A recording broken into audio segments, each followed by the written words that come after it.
Imagine a machine so fast it could outrun the story people told about war. You expect victory to belong to the thickest armor, the heaviest gun, the bulldozer that pushes its way through history. And yet, 1 week in 1944, a thin-skinned, open-topped killer rewrote the rules. It didn't win by soaking up punishment. It won by never being where the enemy aimed. This is the promise I'm making you in the next minutes. You will see how speed, nerve, and discipline can break a force that, on paper, looks stronger. And you'll understand why a little monster called the Hellcat became the fastest way to end a fight. September 1944, Lorraine. The fields look soft, but the ground is iron. Patton's spearheads have burst out of Normandy, and they are hungry, too hungry. Fuel is tight, roads are choked, supply lines are thin threads pulled taut across France. On the other side, the German 5th Panzer Army sharpens a counterstroke. The logic seems brutal and simple. Hit the Americans before they can dig in. Punch through a seam, roll up a flank, and turn momentum into panic.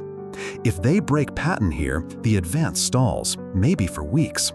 The weather joins the conspiracy, a heavy ground fog that hides everything except the sound of trouble, closer than you think. Before the name Arracourt starts echoing, another word matters: Luneville. On the high ground around it, American tank destroyers, some still in older M10s, feel out the battlefield. They know the German playbook: Panthers probing for a gap, infantry clinging to their sides like barnacles, artillery ready to blind and bruise. From those heights, 3 Panthers die fast. It's not a miracle, it's geometry. Hull-down silhouettes, ranging shots that walk onto steel. The price, though, is real. Commanders are hit, vehicles burn, every mile costs. And the question that waits like a tripwire is this: what do you do when the fog eats distance and the battlefield shrinks to a knife fight? Night takes the color out of the world. In the black, a patrol hears the future before it sees it. The dry rattle of tracks, a metallic breath, the faint clink of tools against hulls. Artillery reaches out to swat a sound. Silence, then a scatter of returns. Enough to say yes, they're there.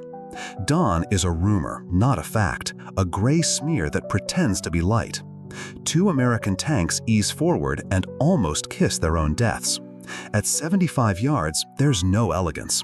There is a flash, a crack, a shockwave in the chest, and then 3 shapes that thought they were hunters are smoking wrecks. Orders rip through the net. Send in the Hellcats. This is where the doctrine stops being a manual and starts being a heartbeat. The Hellcat isn't a brawler. It carries a 76mm punch and the kind of speed tracked vehicles shouldn't have. But speed is meaningless without a mind behind it. The crews already know the rule no one writes down. In fog, every muzzle flash is a confession. Fire and you mark your own grave, if you stay put. So they don't. They slither. They pop up, shoot, back down, relocate, and do it again, treating the battlefield like a chessboard that punishes hesitation. They call it shoot and scoot. It feels more like breathe and live. Picture one ridgeline. A Hellcat creeps up until only the gun and a sliver of turret see over the crest. The commander's voice is low, steady, not because he isn't afraid, but because fear is a tax you can't afford right now. High explosive first, not to kill, but to speak. The shell bursts where the guest says a tank might be. The smoke licks at the fog, and for 1 second, the world has edges.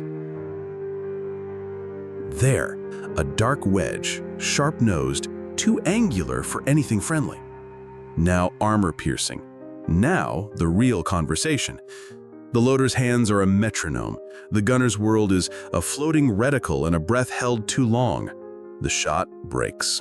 A pause, and the fog answers with a cough of black. Move. Move before the enemy's friend calls your position on his net. Move because somewhere to your right, another gun just drew a line back to you. Nobody advertises the weak points of speed. One Hellcat, eager, cuts a line it can't hold. The engine stumbles, coughs, dies. The crew doesn't scream, they go cold. The driver's hands are on switches. The radio crackles with a voice that sounds like it's coming through water. Another vehicle risks a rescue, nose out in a place that has killed bigger machines for less. The enemy senses the scent of blood and pivots a gun. An American shell arrives first, and the rescue works because audacity is a weapon and timing is a miracle. They get both for free once, maybe twice in a war. It's enough today. Why does this work at all? Why doesn't thick armor simply roll forward and take what it wants? Here's the simple, ugly truth. Armor is a promise, not a guarantee. In the mist, the Panther's long gun is an eye with its lashes cut off. It wants distance, clean lines, measured engagements. Fog is the great equalizer, turning sophisticated optics into guesswork and well-laid plans into improvisations. The Hellcat leans into that chaos, because chaos favors the quick and the coordinated. The destroyers aren't alone, they sing in chorus with artillery that pounds the suspected approaches and with scouts who trade sleep for information. When the fog lifts in patches, a liaison pilot up there in a tiny spotter plane threads the seams, calling down hate with a grease pencil and a map that's turning to mush in his lap. There is no romance in the way men learn. You can talk doctrine all day, but it becomes real when a loader's shoulders burn and he keeps going. When a driver feels the ground through the seat and knows without knowing that the left track wants to slip. When a commander tastes cordite and doesn't care. The Hellcats take losses. 3 vehicles don't come back from the morning's push. And yet, every time the enemy thinks he has a clean kill, the Americans have already moved the answer key. It's not that they're invisible, it's that they refuse to be predictable. By late morning, the fight changes color. The Germans commit more weight, not just hunters, but the pack. You can hear it in the scale of the noise. Not a duel, not even a skirmish, but a shove. A test to see if the line flexes or snaps. The American batteries thump in a rhythm you feel in your teeth. The tank destroyers settle into a lethal routine that should be boring, except boredom doesn't exist when one mistake costs a life. They trade ground for angles. They don't cling to villages, they cling to sight lines.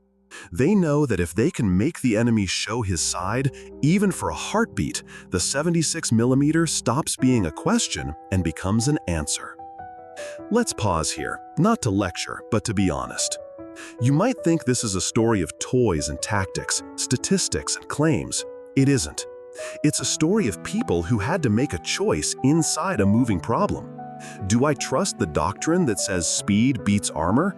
Or do I do the human thing and dig in, turtle up, make the world smaller? The Hellcat crews choose the harder path. They choose movement. That choice is not macho, it's mathematical. A moving target lives longer. A moving mind lives longest. And then the battlefield breathes in and holds. The fog thins just enough to make shapes, and for a few terrifying minutes, the horizon looks like a parade ground. Through binoculars, they're ants at first.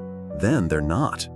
30, maybe 40 armored vehicles, too many to count with a steady hand, rolling in a formation that screams confidence.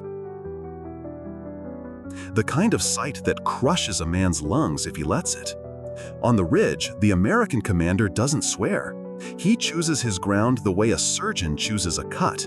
Decisive, precise, final. Positions are shifted by yards that matter. Guns are zeroed to ranges that feel like they were guessed by luck and were actually earned by experience. The net goes quiet in that way soldiers recognize. The quiet that means everyone is doing the thing they were born to do. 2 enemy lead tanks turn slightly to adjust, and in that turn, they show the soft spot the textbooks underline. The first American shot snaps into the second tank, not just to kill, but to make the ones behind him stumble. The second shot scythes into the leader. Flames bloom. The formation ripples like a muscle learning it's been cut. What happens next will be remembered with a nickname so ruthless it sounds like fiction. But you'll see why in a moment, when speed meets mass and cunning has the audacity to look like luck. The German formation doesn't halt, it convulses. A column of armor designed to roll over villages suddenly finds itself hesitating on open ground. Those first 2 kills crack more than steel, they crack momentum. Imagine a predator pausing mid-leap, unsure if the prey has teeth. That moment costs them everything. From their positions, the Hellcats become surgeons. Every muzzle flash is a stitch pulled tight. They don't empty their guns wildly. They pick, they choose, they exploit the ripple of fear that makes drivers hesitate and commanders second guess. The doctrine of the enemy depends on weight and terror. But terror only works if it flows one way. Now it flows back at them.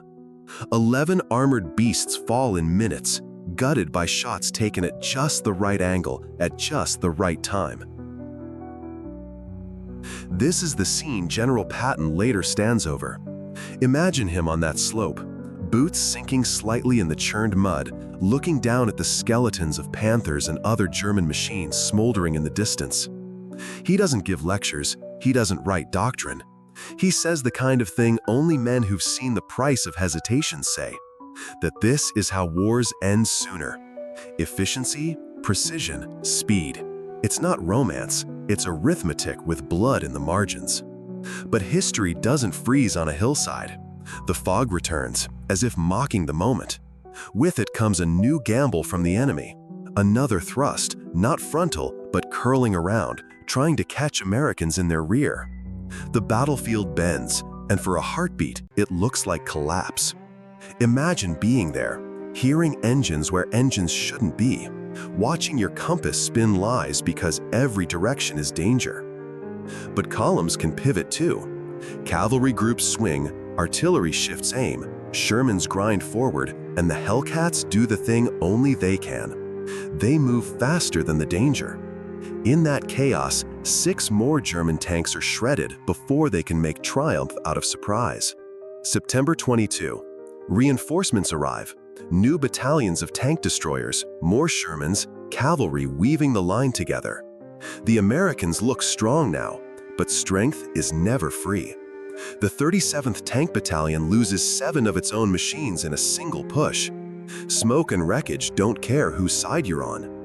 And yet, in the tally that counts for history, 18 enemy machines are gone. The fog is no longer a veil, it's a weapon. 1 cavalry squadron falls back under pressure, chased by heavy armor. Their retreat is not panic, it's bait. From a flank, Hellcats hammer in at 600 yards, firing, moving, firing again, a rhythm that feels like breathing. The Germans collapse into confusion. Even so, the enemy isn't finished. The 111th Panzer Brigade commits what strength it still has. The sky darkens with new storms of artillery. Infantry clings to hedgerows, machine guns chatter without pause. And then September 23 writes its own bloody footnote. German armor surges toward the heights that dominate the battlefield. This is the last push, the one meant to crush resistance by sheer presence. Airpower joins in. American fighter bombers tear through low clouds and rip at the German columns. Machine guns rake infantry, rockets crater the earth. On the ground, tank destroyer units refuse to yield. The price is high, vehicles wrecked, crews maimed, but the rhythm holds. Sight, fire, move, survive. In this crucible, individual names burn into memory. Captain Thomas Evans, already a man marked by courage, finds himself in the middle of a nightmare. His Hellcat is hit. The crew bails out, shaken but alive. Another machine steps into the line, but in that instant of chaos, Evans does something commanders rarely do. He exposes himself, personally adjusting positions, pointing, guiding, risking the bullet meant for someone else. When 2 more German Panthers are cut down under his direction, he earns not just survival, but the Silver Star. And then silence begins to fall. Not the peace of safety, but the silence of exhaustion. The Germans withdraw, not orderly, not proud, but beaten. In 1 week around Arracourt, nearly 300 German tanks and assault guns are lost. The Americans lose fewer than 35. Numbers can be dry, but here they're soaked in meaning. A force outnumbered on paper used speed, brains, and stubborn nerve to break a counterattack that should have cost them dearly. Think about what this really means. The Panther, the pride of German armor, is designed for long-range killing. Its armor shrugs off shots that would rip lesser machines in half. Its gun can pierce almost anything the Allies put forward. And yet, in these fields, in this fog, its strengths are strangled. What good is a long gun when the world ends at 70 yards? What good is heavy armor if the enemy refuses to fight you straight on? The Hellcat isn't a miracle weapon. It's thin, exposed, vulnerable to machine gun fire from the air and artillery from afar. Its crews sit in open turrets, heads exposed to weather and fragments. But inside those flaws is the secret. Vulnerability forces adaptation. Lack of armor forces movement. Movement forces creativity. And in war, creativity backed by steel and discipline becomes deadlier than brute force. The myth says tank destroyers were never meant to duel. The manuals preach flanking, ambushing, supporting. Arracourt is the contradiction that proves the rule. Because sometimes doctrine bends under pressure, and when it does, men decide the outcome. By using terrain, fog, artillery, even their own fragility, the Hellcat crews turned what should have been suicide into mastery. Now picture the end. The battlefield isn't clean. It stinks of oil and charred flesh. The ground is scarred by track marks that lead nowhere. In the villages nearby, civilians peek from broken windows, watching history's monsters smolder in their backyards. Survivors sit on hulls, smoking in silence, eyes hollow from seeing too much. Arracourt is over, but the war isn't. Still, this fight matters because it broke more than steel. It broke the last serious German attempt to throw Patton back before the Ardennes. Speed gave them a chance, but it was people who took it. Men who kept moving when instinct told them to hide. Men who trusted each other more than the armor around them. Men who proved that sometimes the fastest way to survive is to keep pushing forward, even into the fog. And that's the lesson that survives beyond the battlefield. In war, as in life, armor can become a coffin if you trust it too much. Mobility, adaptation, nerve, these are what bend outcomes. And maybe that's something worth carrying today, long after the smoke has cleared. If this story of speed and survival gave you something to think about, share it. If it made you see history with new eyes, tell me in the comments. And if you want more truths that cut through myth, subscribe now, because there are more battles, more hidden stories, and more lessons the world has almost forgotten, waiting just ahead.